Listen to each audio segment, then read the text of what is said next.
বিসমিল্লাহির রহমানির রহিম। আসসালামু আলাইকুম আপুরা ভাইরা, দেখেন আপনাদের মাঝে আজকে ছোট্ট একটা ভিডিও নিয়ে আবার ফিরে আসলাম। আজকে আমরা সকালবেলা চলে গেছিলাম বাজারে। বাজারে যা দেখো কি কেনাকাটা করলাম। অন্য অবশ্য কিছুই কেনাকাটা করিনি, খালি মাছ আর গোস্ত কেনাকাটা করছি। তো দেখেন কি মাছ গোস্ত লিছি। এই তো বাজার করে বাড়িতে চলে আসলাম। আসা আপনাদের মাঝে কি কেনাকাটা করলাম সব কিছু দেখাচ্ছি। ওই যে আগে প্রথম খুললো সেটা হচ্ছে ট্যাংরার মাছ, হাফ কেজি নিয়েছি 300 টাকা দিয়ে। আর এটা মোয়ার 1.5 মশলা, হাফ কেজি 120 টাকা। আর এটা দেখো মুরগির মাংস 3.5 কেজি নিয়েছি 600 টাকা দিয়ে। সব কিছু বাজারের দামই বেশি এখন। এই তো মুরগি, তারপরে মুরগিটা কেটে লিবার চালাম, কিন্তু দেয়নি ভালোভাবে, বেছে ওই দিন আর নিলাম না। বাড়িতে পরিষ্কার ভালো করে তারপরে নিজে হাতে কাটা লাগবে। আর এছাড়াও আবার তেলাপিয়ার মাছ দেওয়া হচ্ছে 2.5 কেজি। দেখো এই যে খুব ছোটো না বড় না মাঝারি সাইজের। আজকের বাজারগুলা খুব সুন্দর হয়েছে, মাছগুলা খারাপ হয়নি।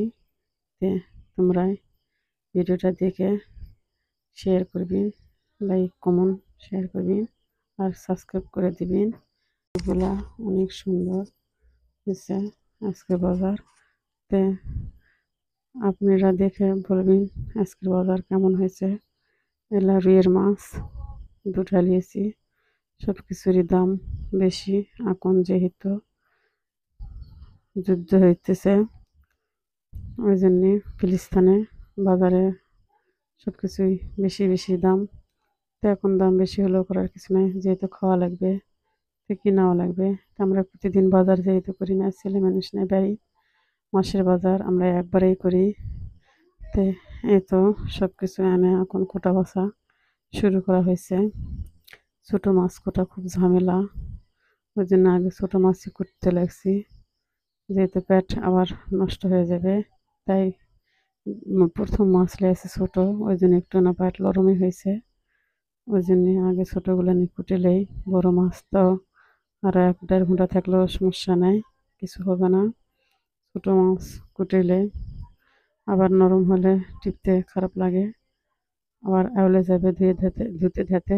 ওই জন্য আগে ছোটো মাছই পরিষ্কার করে নিলাম। আর ওসে আমার মেয়ে ট্যাংরা মাছ কুটলাম। এই তো কুটা বছর শেষ করে চলে আসলাম আপনাদের মাঝে। সব কিছু এলা ভাগ ভাগ করে থুয়ে দেওয়ার জন্যে। ওরা মানুষ যেহেতু 5 জন, সব কিছু 5টা 5টা করে থুয়ে দেয়। আর মুরগির গোস্ত 2 টুকরা করে 2 পিস 3 পিস করে থুয়ে দেয়, যেহেতু বেশি মানুষ কোনো করার কিছু নেই, সেভাবেই করতে হবে। আমরা তো আর সেরকম সংসারে লয়, মধ্যে বেশি মধ্যবিত্তি, এখন যেভাবে চলতে হয় সেভাবে চলা লাগবে, করার কিছুই নাই। যেহেতু খাওয়া লাগবে, না খাওয়া লাগলে সেটা এক কথা, কিন্তু খাইতে হবে, এখন এইভাবে খাওয়া লাগবে। এই যে আমার বড় মেয়ে ভাগ করেছে, আমি বসে এই সময় নেই। আজকে যেহেতু বাসায় একটা ভাড়াটে উঠলো, তো আমরা এলাকা কোটা বাসা করতে, ভাড়াটে এসে যাচ্ছে, সেখানে আমি নিচে যাচ্ছিলাম।